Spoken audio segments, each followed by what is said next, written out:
जय गुरुदेव। कोटि कोटि करूं वंदना, अरब खरब प्रणाम। चरण कमल बिसरूं नहीं, जय गुरुदेव नाम।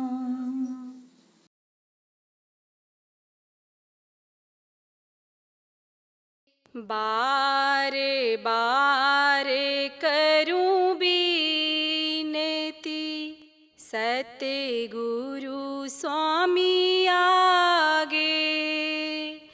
दया करो दाता मेरे, चित चरणन लागे। बार बार करूं विनती, सतगुरु स्वामी आगे। दया करो दाता मेरे, चित चरणन लागे। जन्म जन्म रही भूल में, नहीं पायो भेदा। काल कर्म के जाल में, रही भोगत खेदा। जन्म जन्म रही भूल में, नहीं पायो भेदा।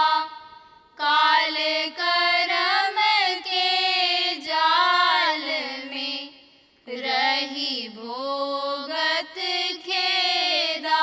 भाग्य जगा मेरा आदि का, मिले सतगुरु आई। सतगुरु स्वामी धाम का, मोहि भेद जनाई।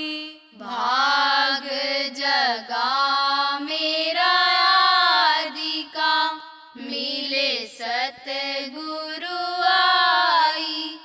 सतगुरु स्वामी धाम का, मोहि भेद जनाई।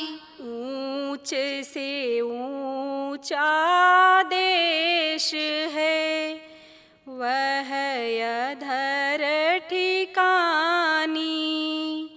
बिना संत पावे नहीं, सूरत शब्द ठिकानी। ऊंच से ऊंचा देश है, वह अधर ठिकानी। बिना संत पावे नहीं, सूरत शब्द ठिकानी। साध संग करे सार रस, मैंने पिया घाई। प्रेम लगा गुरु चरण में, मन शांति न आई। साध संग कर सार रस, मैंने पिया घाई। प्रेम लगा गुरु चरण में, मन शांति न आई। तड़प उठे बेकल रहूं, कस पिया घर जाई। दर्शन रस नित नित लेहूं, गहे मन थिरताई। तड़प उठ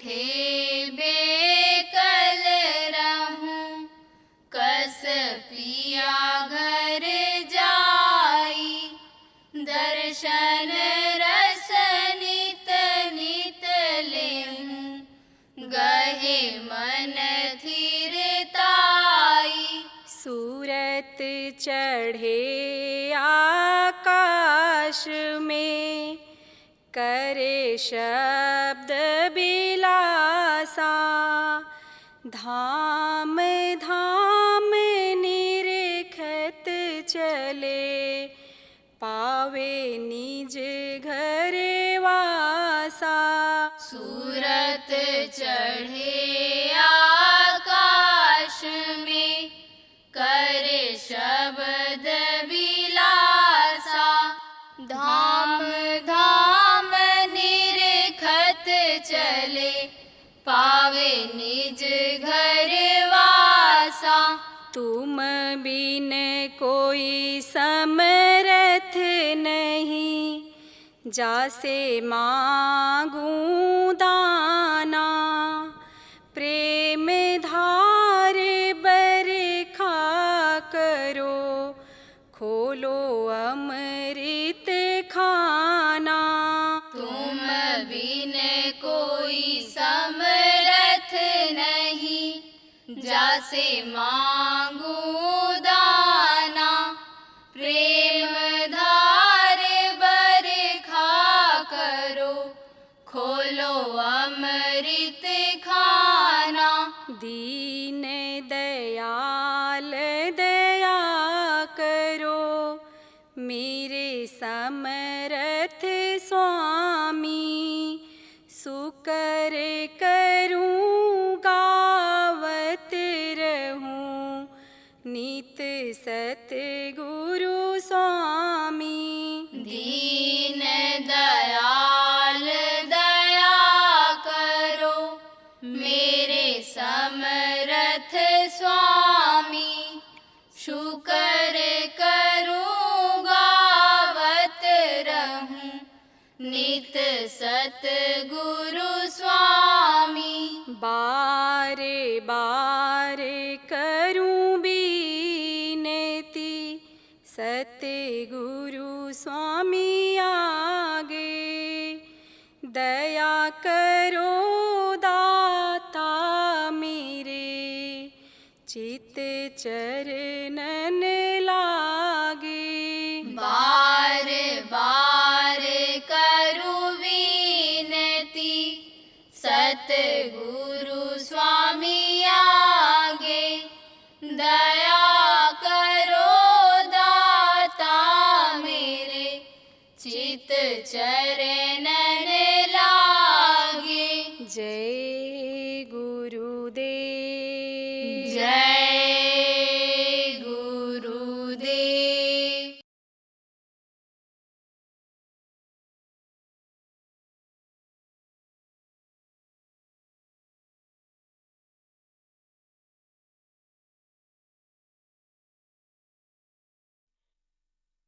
कुछ चीजें तो ऐसी हैं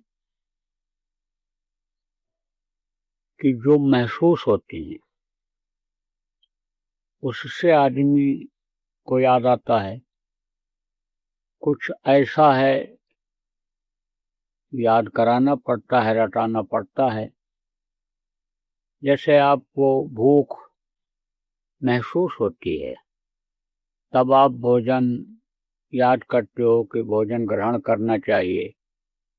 पानी का महसूस होता है, प्यास महसूस होती है, प्यास की इच्छा होती है, तब आपको याद आता है पानी पीना है। शौच के लिए, मल त्याग करने के लिए, लेट्रिन जिसको कहते हो, वो महसूस होता है, पेशाब महसूस होता है, तब आप जाते हो।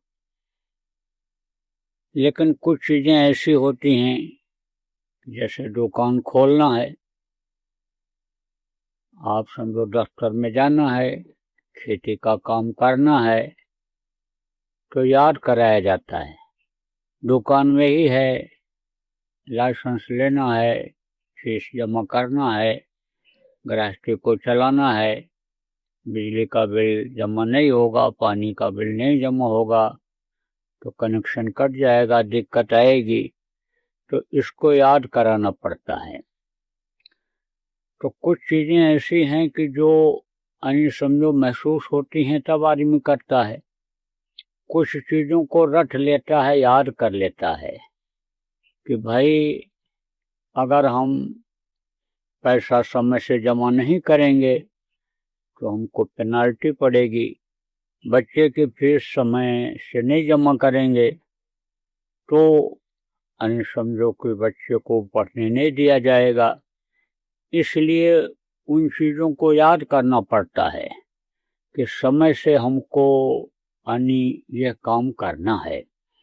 इसी तरह से जैसे ये दुनिया का काम है, ऐसे परमार्थ का काम है। किस कौन से परमार्थ का? जैसे आप शरीर से परमार्थ करते हो, दूसरे की भलाई करते हो, दूसरे को सुख देते हो। भलाई जिसकी करते हो, जैसे भूखे को रोटी खिलाते हो तो उसको सुख महसूस होता है, तब कहते हो ये परमार्थी काम है। दुख देना ये पाप का काम है, और सुख पहुंचाना कहते हो ये पुण्य का काम है। उसी तरह से इस जीवात्मा के लिए परमार्थी काम किया जाता है कि यह नरकों में न जाए। अगर इसको नरकों में जाने का काम आप इस शरीर से कर रहे हो, जिसके अंदर ये जीवात्मा बैठी हुई है, तो समझो कि आप पाप कर रहे हो।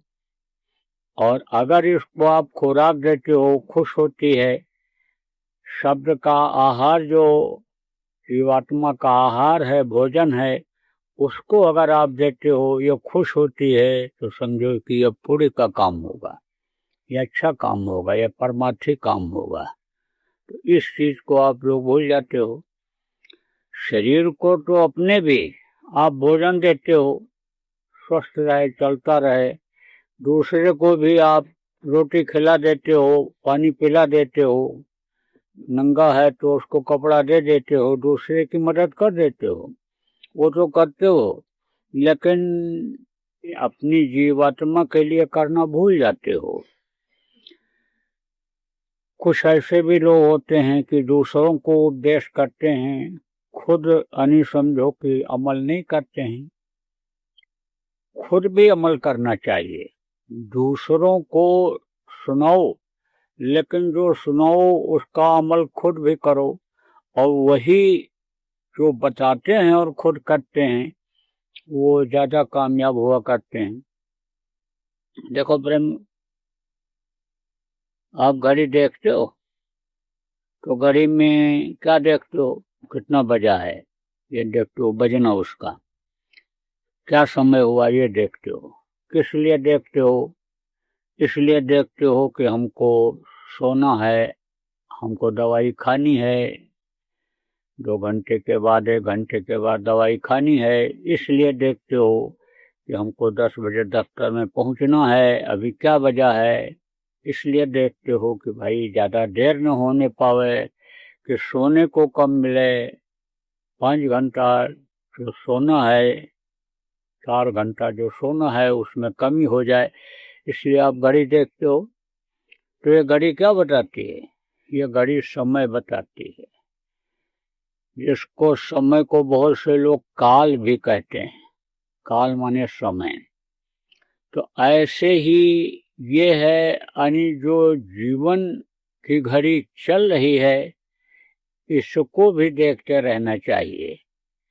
काल को देखते रहना चाहिए। जैसे समय को देखते हो, ऐसे काल को देखना चाहिए। जो जीवन को खत्म करने वाला काल, भगवान जिनको कहा गया, काल कहा गया, उनको भी ध्यान रखना चाहिए कि भाई ऐसा न हो कि वो समय को खत्म कर दें, पूरा कर दें।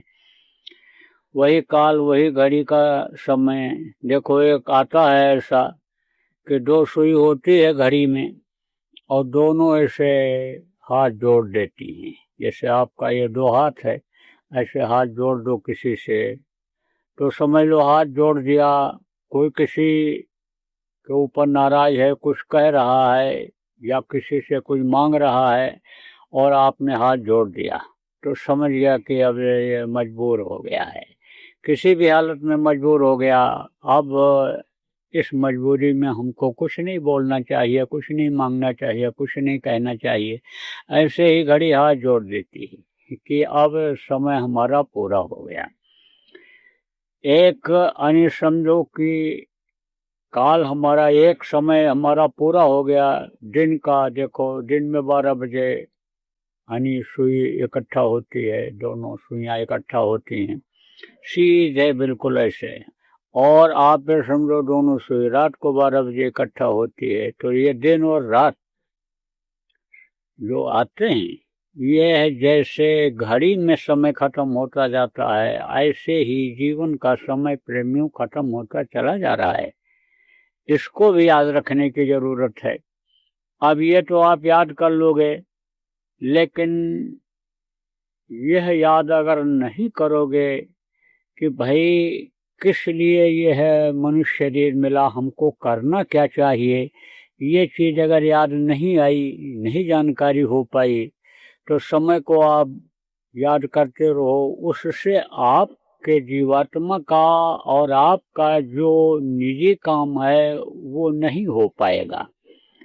फिर तो इस काल के, देश के यानी काल में ही, समय में ही आपका जीवन का जो जीने के लिए समय मिला है वो खत्म हो जाएगा। इसलिए आप ये समझो कि सोचने की जरूरत है कि भाई पशु पक्षी भी खाते, बच्चा पैदा करके दुनिया संसार से चले जाते। बहुत सा काम मनुष्य का पशु और पक्षी भी करते हैं, लेकिन मनुष्य सबसे श्रेष्ठ माना गया। 84 लाख योनियों में मनुष्य की योनि सबसे श्रेष्ठ योनि है। तो श्रेष्ठ योनि क्यों कही गई?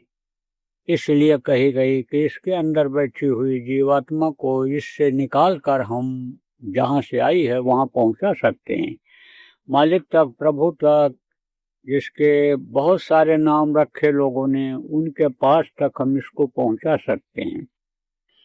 और जब यह पहुँच जाती है तब ये समझो कि जीवात्मा फिर वापस नहीं आती है। जैसे नाली से पानी बहता है, नाली का पानी नाला में जाता है, और नाला का पानी नदी में जाता है, नदी का पानी समुद्र में जाता है। तो समझो कि समुद्र से फिर पानी वापस इधर नहीं आता है, और आएगा भी तो दूसरे रूप में आएगा। समुद्र का पानी जब शोषण करेगा कौन? सूरज गर्मी शोषित करके ऊपर भेजेगी। जब सूरज ऊपर भेजेगा गर्म करके पानी को भाप बना करके, और ऊपर जाएगा ठंडा हो करके, तब इधर आएगा। ऐसे ही यानी ऊपर यहाँ से तो चली जाएगी जीवात्मा, चली जाती है, लेकिन जैसे पानी का भाप ऊपर उड़ करके चला जाता है, कहाँ पहुँचता है? बादल के पास। अब बादल की जब मर्जी होती है जहाँ तहाँ उसको वो वापस यानी बरसाता है। ऐसे ही जब एक बार ये जीवात्मा वहाँ पहुँच जाएगी, तो जहाँ ये पहुँचेगी वहाँ का जो मालिक है, जैसे मेघराज ये यानी समझो बादल जिनको कहते हैं मालिक हैं, और वो अपनी इच्छा अनुसार जब चाहते हैं तब बरसाते हैं। ऐसे ही वो जब अपनी इच्छा के अनुसार आपको इधर भेजेगा, आपकी जीवात्मा को भेजेगा, तब आप आओगे। और नहीं तो आप फिर अपना लक्ष्य, अपना उद्देश्य पूरा कर लोगे मनुष्य शरीर पाने का, ये जीवात्मा वहाँ पहुँच जाएगी, फिर नीचे नहीं आएगी। क्योंकि ये नीचे अगर यहाँ रह जाएगी तो दुख ही झेलती रहेगी। मान लो देखो, जैसे आपका सुख और दुख ये दो है जीवन में। तो समझो कि आप कभी दुखी हो जाते हो तो कभी सुखी रहते हो। घर में भी देखो आप, एक जैसा नहीं रहता है। कभी बहुत खुशनुमा माहौल है, बहुत अच्छा घर का माहौल है, वातावरण है, हंसी खुशी है, और कभी बस झगड़ा हुआ तो झगड़ा होते ही रहता है, तनिक तनिक बात में कुछ कुछ होने लग जाता है। तो इस तरह से यानी समझो ये दोनों चीज़ें जो हैं ये यानी समझो यहाँ स्मृत लोक में हैं। लेकिन जब ये जीवात्मा सतलोक पहुँच जाएगी तो वहाँ ये सब चीज़ें खत्म हो जाएंगी। वहाँ कोई दुख सुख कुछ है ही नहीं। कोई भी वहाँ पर न तो गंदगी है, न दुख है, और न संताप है, न ईर्ष्या है, और न झूठ फरेब है, न कोई बेईमानी है, न कोई ठगी है। और ये चीज़ें जहाँ रहती हैं वहीं आदमी को परेशानी रहती है। इन चीज़ों से जो अलग हो जाता है, अपने को थोड़ा सा संभाल लेता है, समझो कि रिजर्व जिसको कहते हैं वो हो जाता है, तो वही सुखी हो जाता है, यहाँ भी सुखी हो जाता है। तो सुखी रहने का इस जीवन का भी तरीका देखो। हमारे गुरु महाराज जिनकी तस्वीर लगी हुई है, ये तो बराबर बताते रहे, आप लोगों के भी बहुत से लोगों के गुरु महाराज हैं, तो समझो कि वो बराबर बताते रहे। गुरु महाराज के जाने के बाद भी आपको बताया जाता रहा, लेकिन इन चीज़ों को जिससे आपको शरीर से कष्ट होता है उसको तो आप 2-4 बार सुनते हो तो याद हो जाता है, करने लगते हो, लेकिन आत्मा जिससे दुखी होने को है, नरकों में जाने को है, 84 में जाने को है, उसके लिए काम करना भूल जाते हो। उसको याद करो, और वो अगर याद नहीं करोगे, आप ध्यान भजन सुमरन जो बताया गया उसको नहीं करोगे, अपने आत्मा के लिए अगर आप कुछ नहीं करोगे, तो ये निकलने के बाद से ही दुख पाने लग जाएगी।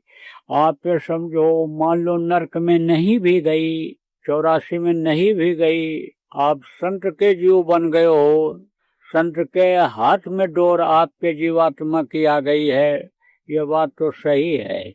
लेकिन जब ध्यान नहीं रहेगा, इंद्रियों के सुख में आप फंस करके कोई जो काम नहीं करने का है उसको कर डालोगे, जो चीजें मना की गई हैं मन नहीं मानेगा उसको करवा देगा, तो फिर तो मनुष्य शरीर में आना ही पड़ेगा, 9 महीने माँ के पेट में लटकना पड़ेगा ही पड़ेगा।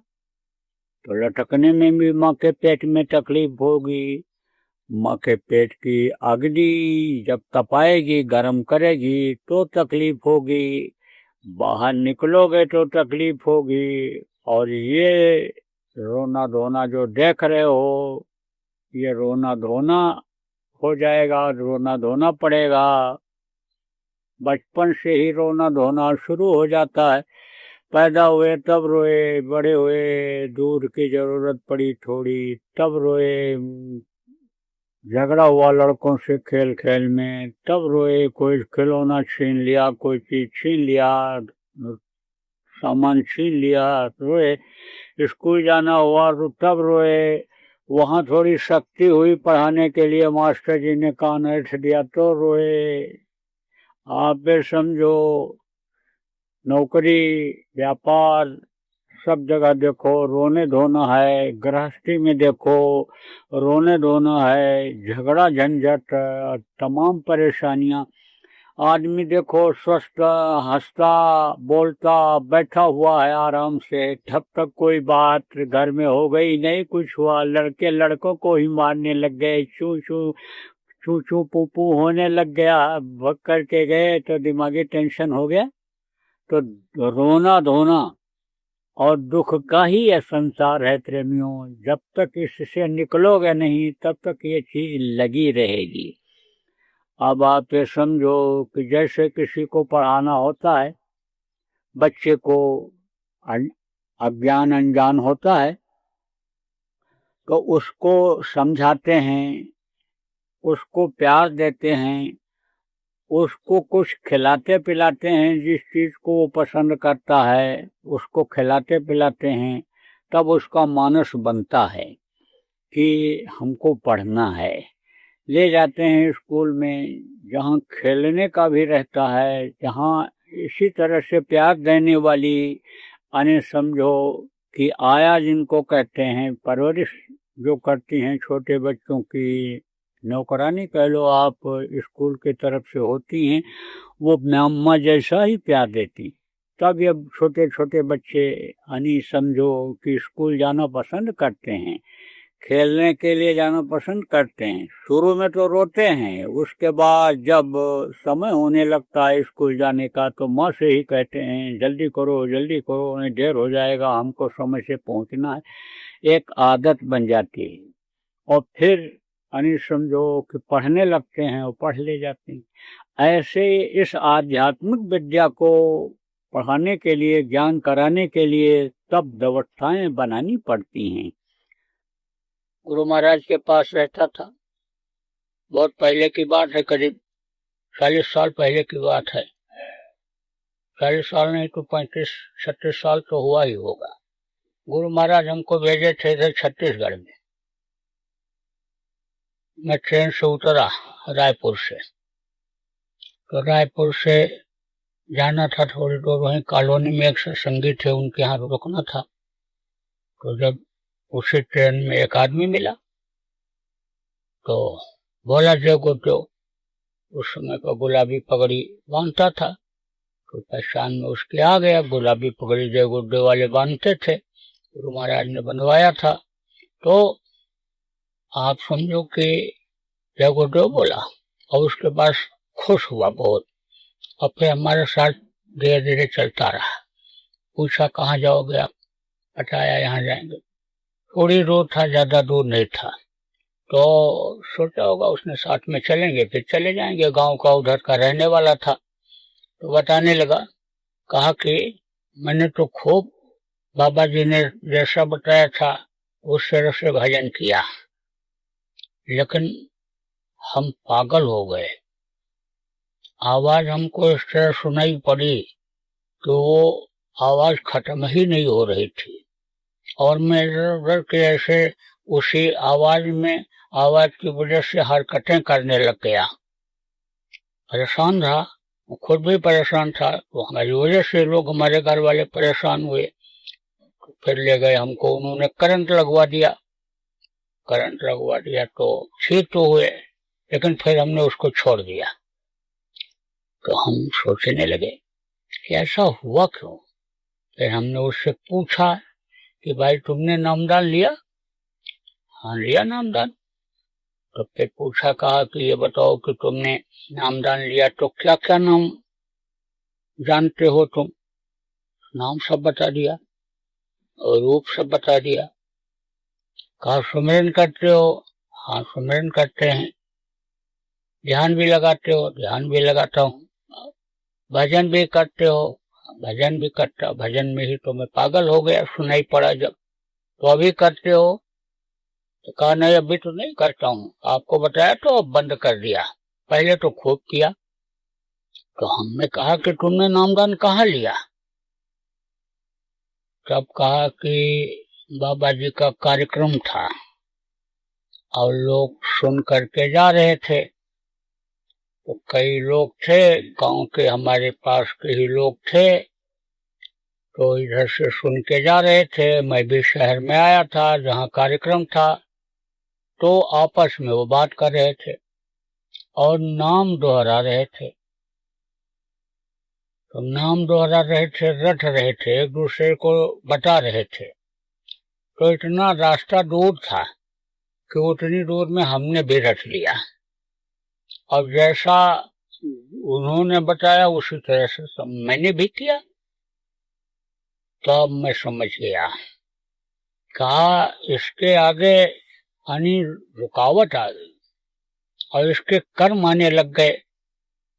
वो कर्म साफ नहीं हो पाते थे कि जिसकी वजह से ऐसा हुआ। तो हमने कहा तुमने फिर गुरु महाराज का दर्शन नहीं किया? बोला गुरु महाराज का दर्शन मैं कहाँ कर पाता, गरीब आदमी में कहीं जा नहीं पाया। तो हमने कहा भाई इसी वजह से हुआ, और अब तुम यह संकल्प बनाओ कि हम गुरु महाराज का दर्शन करेंगे और एक बार उनके नामदान में बैठेंगे, और फिर जब तुम्हारे अंतर की सफाई होगी तब तुम आगे बढ़ पाओगे। और नहीं तो तुमको तो इसी तरह की अन्य समूहों की परेशानी आएगी। अब भी अगर करोगे मेरे कहने से भी। अरे बोला बाबा अब नहीं करूंगा, मैं बहुत परेशान हो गया। हमने कहा ये परेशानी तो तुम्हारी दूर हो जाएगी और यही चीज तुमको अच्छी लगने लगेगी।